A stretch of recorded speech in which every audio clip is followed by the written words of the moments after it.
Do you wonder if it's better to have small and realistic goals or to have big and inspiring goals? I was wondering exactly the same thing. And yesterday I was watching the German version of Shark Tank and something really clicked for me. So this is what we will address today. And at the end of this video, I will also tell you where I feel the sweet spot is of having realistic goals and really big goals. I was watching this German Shark Tank show and there came a founder. She was very young, she had an application that she invented, and the application would just allow somebody that goes to party at night a live tracking function for their parents, so their parents always know where they are, and if there's an emergency they could go to pick them up. And she was asking for $40,000 for 10% of her company. One of the investors was asking her, so what do you want to do with that money? And she was like, yeah, we would like to hire a student that can do the social media for us, and we will do a little marketing, and hopefully we will soon be German-wide on the market for this.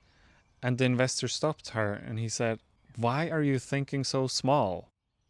And I totally get it. I mean, she's standing there in the Shark Tank. There are 5 successful entrepreneurs sitting in front of her with the possibility that they could invest in her company, and she's thinking this small. Who do you think invested in her? Nobody. Of course, why would an investor, why would an entrepreneur be interested in putting their time and money into somebody that is thinking this small and this humble? And that's exactly how a lot of us have been conditioned, to be honest. I mean, for me, when I was younger, it was easy to think big and have a vision of $100 million and $1 billion and whatnot. But then with age, over time, you have more failures, things didn't really work out as you were expecting, you talk to your parents, your friends about your business ideas and your great visions, and they all tell you, oh no, it's not gonna work, they're laughing about you, they think you're crazy, and then exactly that thing happens to us, like to that founder. We start to make ourselves smaller and smaller and smaller. We think, oh yeah, I want to be humble and I don't want to be too aggressive and let's start small. No.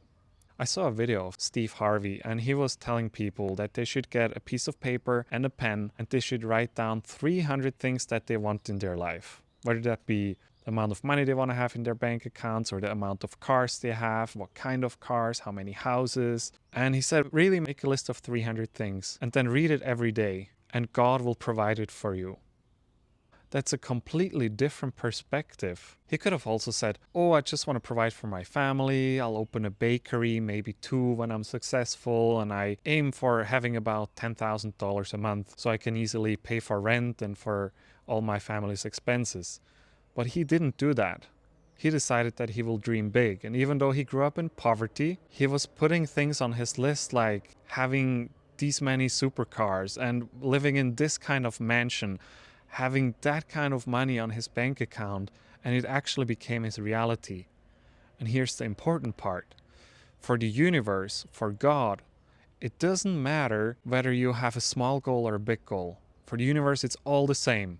Whether you want to manifest a little tiny cent coin or whether you want to manifest $1 billion, for the universe, there's no difference. The only difference is our belief.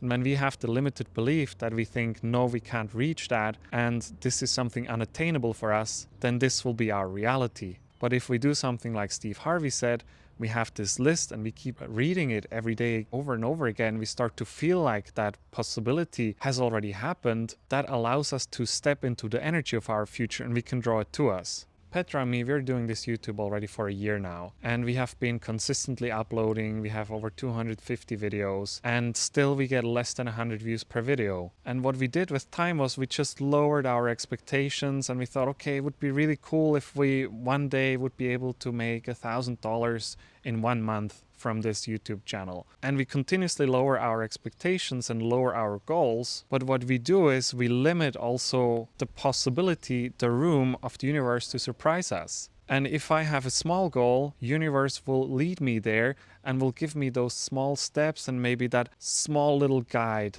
that little helper that could get me to that goal.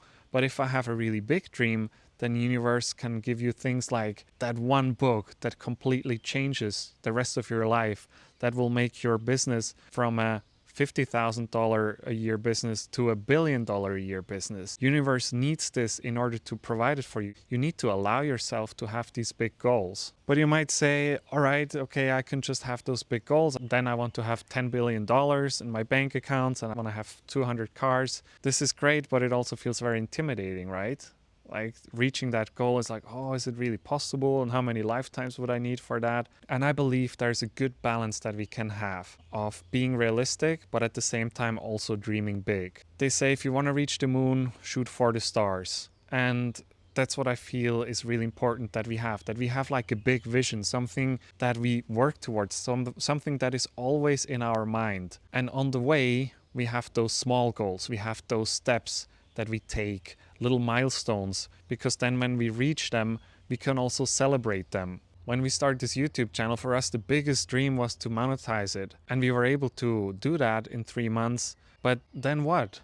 What do you want to do with a monetized YouTube channel? It's not a business that you could actually live from. So we have to also think bigger and have a greater vision that we move towards, that we remind ourselves every single day. And on the way, we have certain short-term goals that we're going to reach. And we know, okay, for this milestone, I need to have this effort. I want to meditate this much to reach it. And I totally focus on it and I imagine it and I get one step higher. But I always have in the back of my mind the vision of my future. Let me know how you do it. Do you set really big, inspiring goals, or do you rather have those small goals? And after watching this video, do you think you will be doing something different? I'm looking forward to hear from you.